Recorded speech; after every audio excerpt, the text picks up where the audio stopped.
Weber? Mr. Bond. Needs to be a lot more work on We'll go to item 4, Mr. Bonta.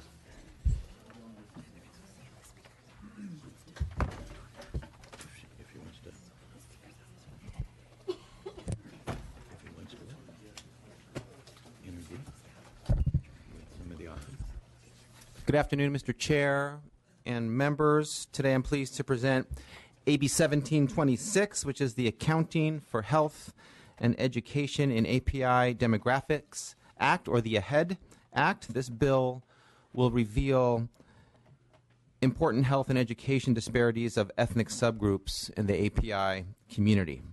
California is home to the nation's largest Asian American and second largest Native Hawaiian and Pacific Islander populations. There are more than 23 distinct communities within the Asian American population and 19 within the Native Hawaiian and Pacific Islander population. Each of our diverse communities has unique social, economic, and educational needs that must be addressed differently. Instead of lumping many API communities together under the catch-all Other Asian category, the AHEAD Act would identify API subgroups that are being left behind. The AHEAD Act specifically requires the state departments of public health and healthcare services and our public higher education institutions to use additional categories for each major Asian and Pacific Islander group in the state of California. Under these requirements, the state will collect critical data for public health and education outcomes on California's fastest growing Bangladeshi, Hmong, Indonesian, Malaysian, Fijian, Pakistani, Sri Lankan, Taiwanese, Tongan, and Thai populations. The data unveiled by the AHEAD Act will allow policymakers, government agencies, and community groups to better and more effectively serve the entirety of our diverse API community. Some of you may have been on the committee last year. We had a similar bill with a different number that passed out of this committee. I appreciated the conversation then, and I'm honored to be able to present this bill this year and respectfully ask for your aye vote. I have with me witnesses. I have Syrian Villavicencio, Chair of the California Commission on Asian and Pacific Islander American Affairs and Professor of Political Science at San Joaquin Delta College. And I also have Paku Her, student at the Sacramento State Full Circle Project. Move the bill. Begin. Thank you.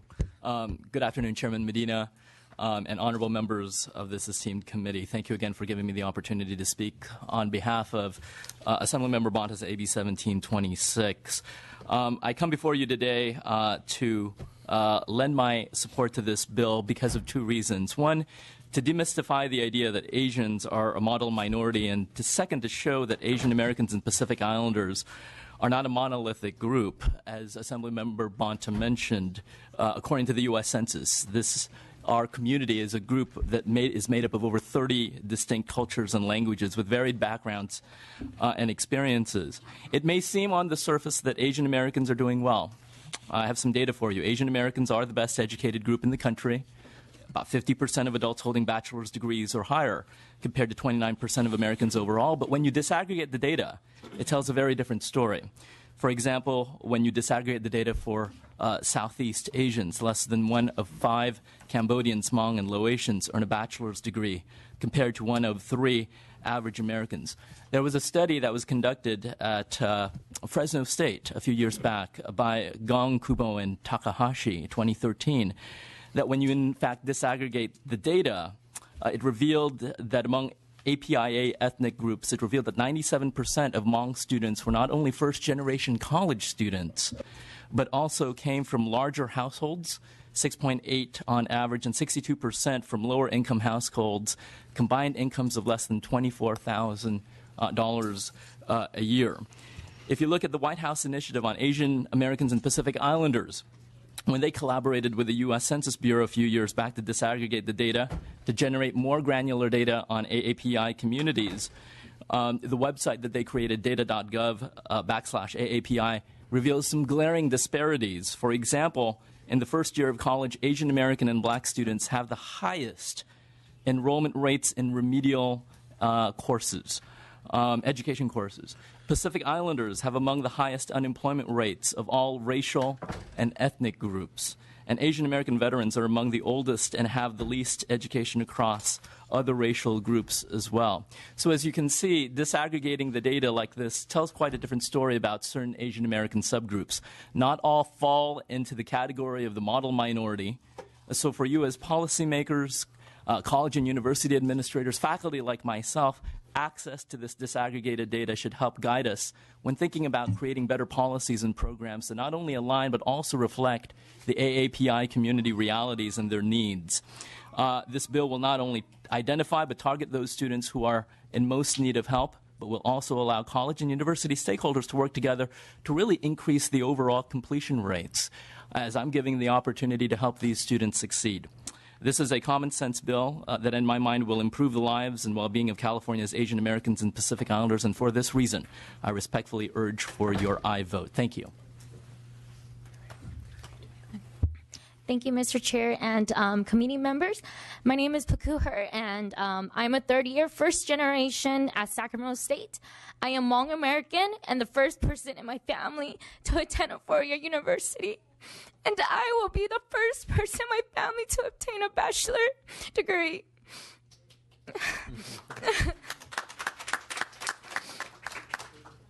With my economic disadvantages background, there were no tools and allowed me to really seek for the needs that I really needed. Luckily, my counselor in high school, he noticed that I needed help and support. So from this, he was able to guide me and was able to take me to Sacramento State, and that's why I was admitted to Sacramento State.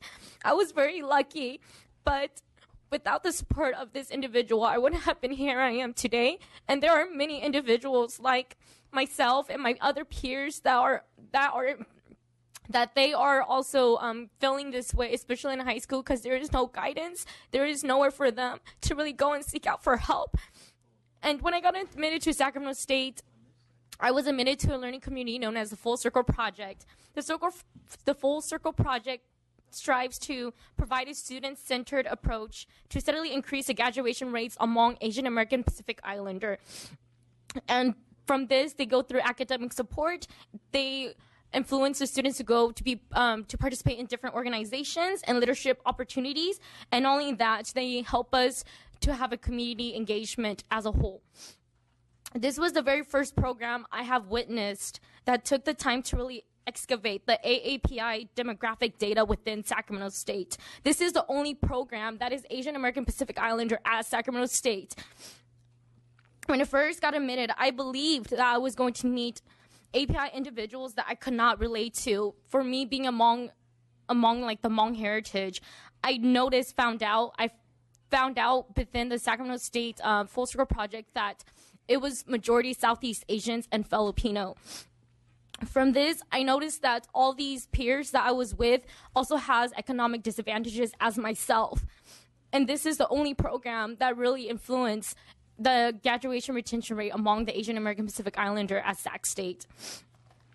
From this, also, I noticed that we were put into the model minority myth.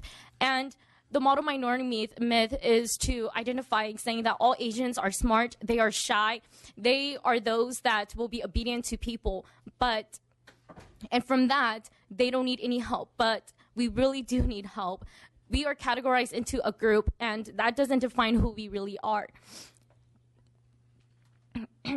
So from this program, we are the living proof, and there are over 300 API students in the Full Circle Project. We are collected as a whole, and we shouldn't be collected as a whole because there are students that need help.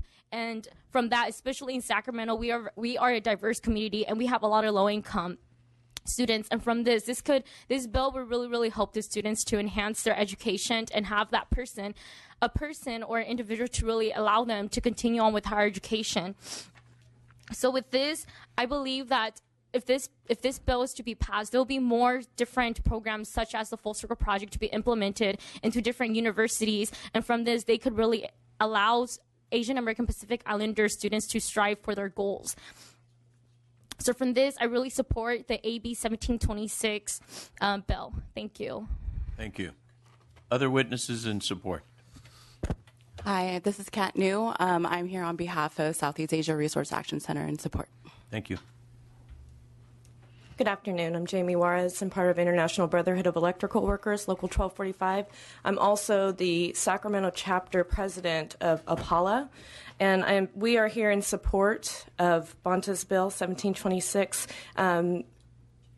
National President Joanna Hester out of San Diego also in support. Thank you. Hi, good afternoon. I'm Deborah Louie. I'm a counseling professor at San Joaquin Delta College. I'm also president of our Asian and Pacific Islander American Staff Association. This semester, we tried to launch a learning community for Asian and Pacific American students similar to what they've done at Sac State.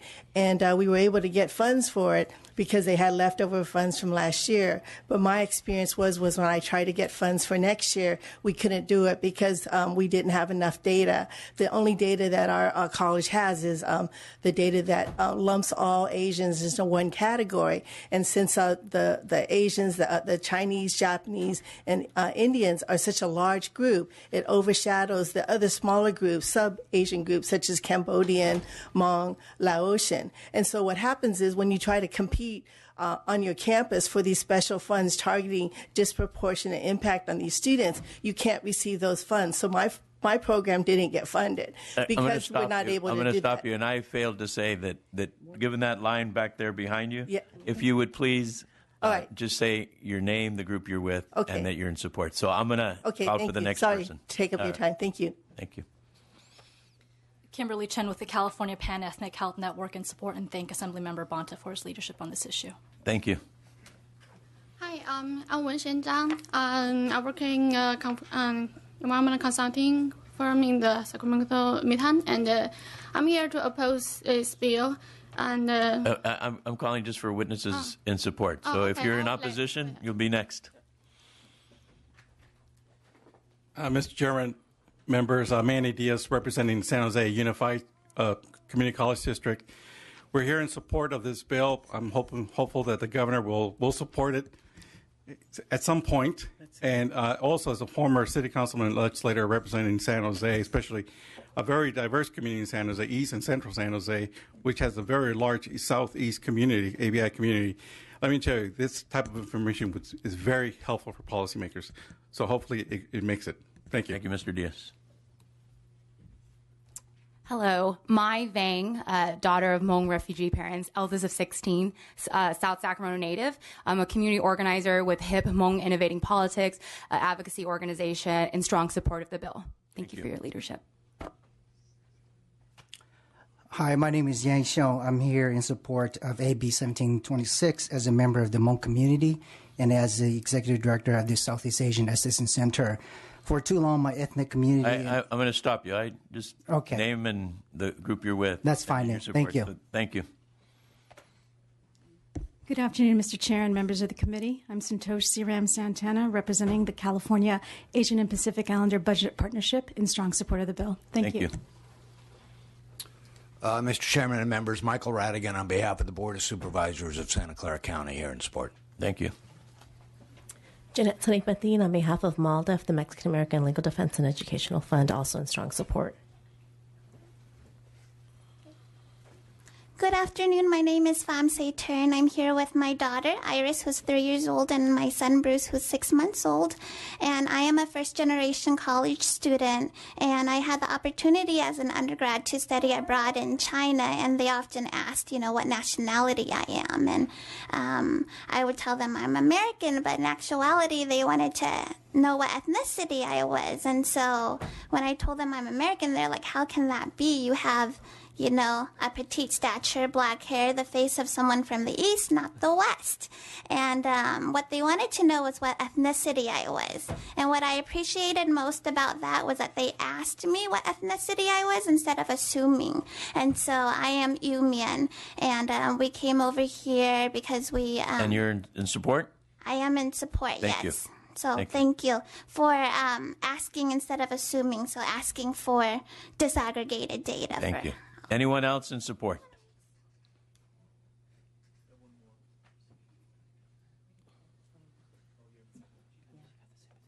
Mary Moyle with the Chancellor's Office for the Community Colleges, and we're kind of a tweener now.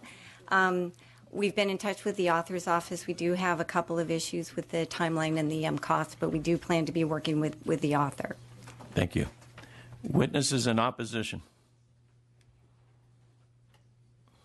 Hi, as introduced, I'm Wen-Shen Zhang. I'm here to oppose this bill. And I opposed it for two reasons. First of all, if you read the bill carefully, you can count how many times Asian American appears in the bill. And just imagine if you see a bill that's like especially set for you, what do you think? And there's many other subgroups, ethnic groups in California that with similar diversity, and so why not including all the subgroups?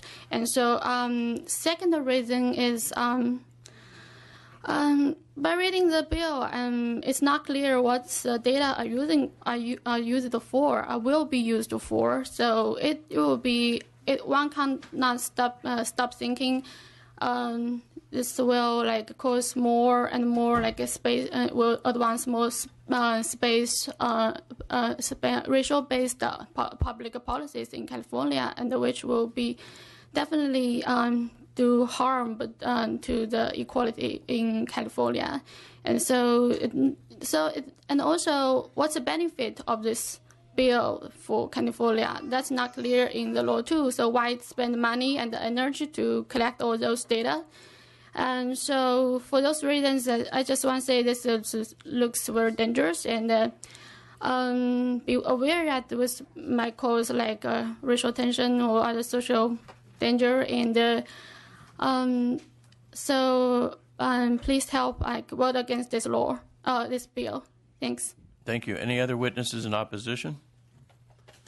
Comments or questions from members? Mr. Lowe? Thank you very much, Mr. Bonta.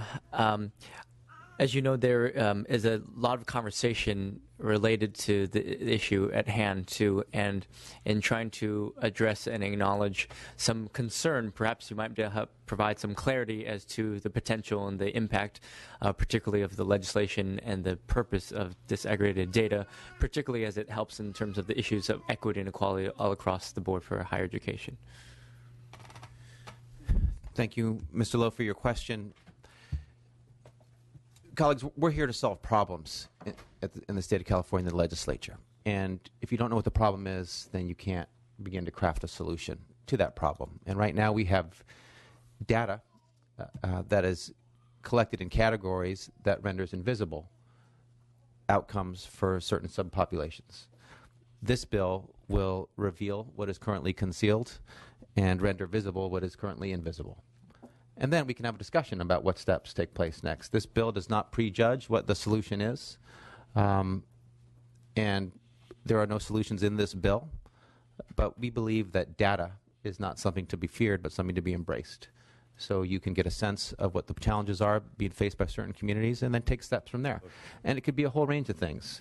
It could provide information to the nonprofit world and foundations to do public awareness campaigns if a certain community is facing public health challenges that are different than other communities, and if behavior or wellness or prevention could be a part of the solution. It could be additional resources to help certain communities with retention when you're in higher education, or assistance to help graduate. But we don't know until we know what the problem is, and this bill is about really knowing what the problem is.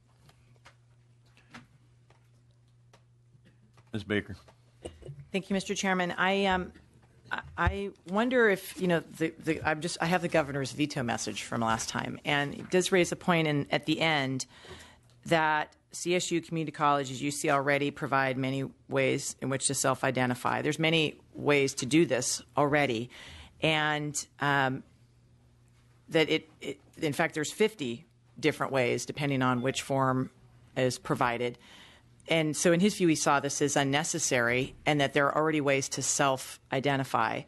Can you just address that to make sure that we're focusing on that? I'm almost anticipating CSU or UC or agencies coming back to us and saying, you're going to need to fund more staff. You're going to need to give us more funding for that. because sometimes we get that in response to budget questions. And as we've discussed here, we'd really like to see the funding go to enrollment and support for the broader UC system. I'm trying to anticipate what could come after this potentially gets out of committee. Can you address that? Sure.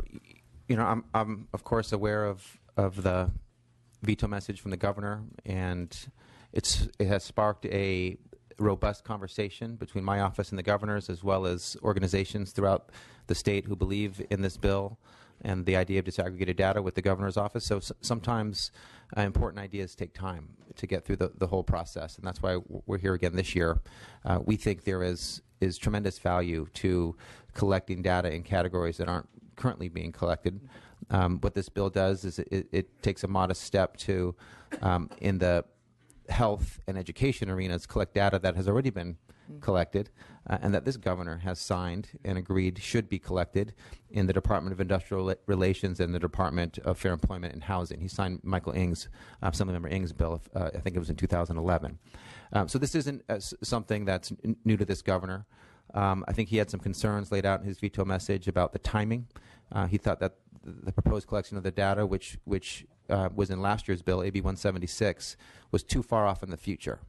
And we set that timeline to lower the burden as much as possible on the higher education segments and the departments to which the bill would have applied. After hearing the governor's concern, we've moved that timeline up to July 2017, and we just heard from the community colleges that has raised some concern with them, and we're very happy to work with them to get to a point that makes sense. Will this have additional costs? I think it will. There were some costs associated with the bill last year. Of course, this is a policy committee, and when we go to appropriations, if we're fortunate enough to do so, to move to the next step, we'll address that issue. And there are some ways to keep the cost as modest as possible. But when you have a policy change that provides something valuable to the community, I don't think it's unreasonable to expect some costs to be associated with it. Thank you. Mr. Williams. Well, you might notice that the co-authors include most of the, or at least half of the Asian members of the legislature, and there is a reason why I, as API caucus chair, support this. The rubric of Asia is a big continent. Okay, people. There are very different racial, ethnic, religious, and economic factors that affect the health, the educational background, and the outcomes of different Asian subgroups. Too often we equate people whose families and background stretched thousands of miles from one another. And as in this committee, we particularly have been interested in the differences and data that has helped us figure out about graduation rates, right? It feels like a lot of people who were kind of told to show up here because they're opposed to affirmative action. Regardless what your feeling is about affirmative action, it is useful to know how long it takes for students to graduate and to segment that data in different factors, both economic, racial, ethnic, so that we can address some of the issues. Why are students taking 6 or 7 years to complete a 4-year education, which, by the way, costs them good $19,000 each additionally per year, unless they're living at home, which is another $9,000 a year? We need to know that. And we didn't need to know what's different between different student populations to be able to address that. And, of course, we need to know it in health. I think figuring out what specific language needs are needed in certain regions, or understanding what specific culturally competent services are needed for certain families, all this are vital and relevant to our work as public servants. And so if no one's made the motion, I'd like to move. We have a motion. Okay, good. Mr. Chavez. Mr. Bonta, thank you for bringing this forward. And I agree, having served, 3 decades in the Pacific Theater, I always found it amusing how we in the United States just put them all in one little, they're Asian. Because if you look at the history, between China and Vietnam, there's been historical issues with them for eons, the same with Japanese. And so I agree with what we're trying to do here. My concern is if we list this, that maybe it could be a little more all-encompassing. I was sitting there listening to the discussion. There's over 6 billion people in the world. The United States has probably the most diverse country because people come here, and I would dare say California is probably the most diverse of all of the states in the Union. There's 196 countries in the world. I just looked it up quick. There's over 6,500 spoken languages in the world. And there's literally thousands of cultures beyond that when you start thinking about language, countries, religions, and how people interact. And all those are part of the real challenging aspects that each of us as individuals encounter as we go to school. So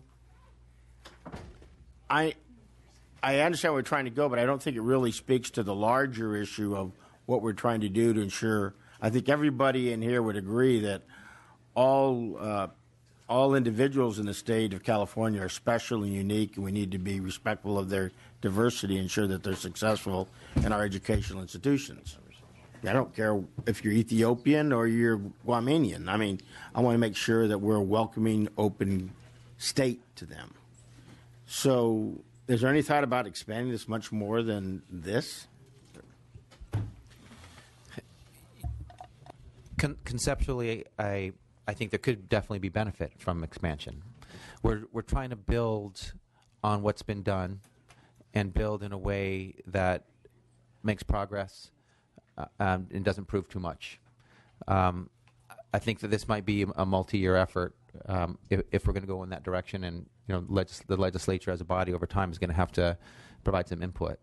But at this point, we selected public health or health and education, so critical to all of our communities, those 2 areas, and we picked the ethnic populations that have been in a previous bill that have gotten approval by the legislature, and so we wanted to build from there. I think there's more to build after that, and if it's the will of this body to expand further this year, I'm open to that conversation. I have no philosophical objection to that. I have actually philosophical support for that. But this was more of a strategic decision about getting a bill passed this year that can really benefit the populations that it involves. And I understand that. I understand this is part of the agenda of I believe, the Asian caucus. I think it's on your agenda to come forward. Sometimes when I look at the caucuses on the floor, I feel they actually divide us more than bring us together.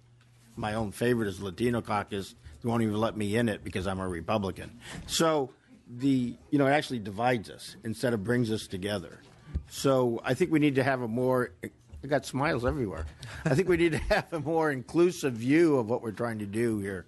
So, but thank you for bringing this forward. Thank you, Mr. Chavez. Would you like to close, Mr. Bunta?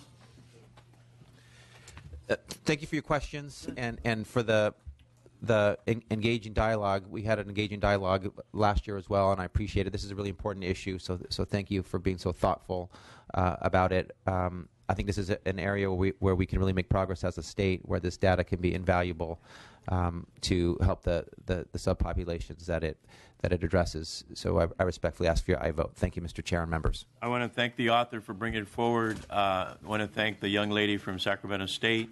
As I have conversation with Dr. Jane Connolly, president of Long Beach State University with a large Hmong population. They came in and met with me and explained to me the differences and why I think this bill is necessary. So the recommendation is we have a motion. We have a motion by Ms. Weber, second by Mr. Levine.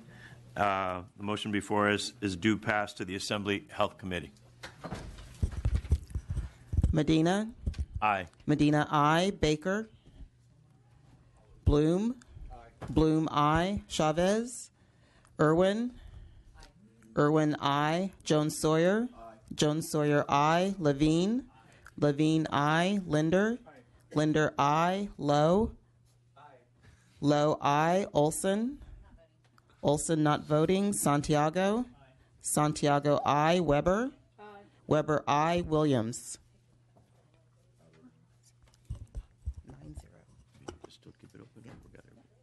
9-0. Your motion passes. I'll keep it open for members who are absent. Thank you, Mr. Chair, members, and staff. Thank you. Our next item, item number 2, Dr. Weber.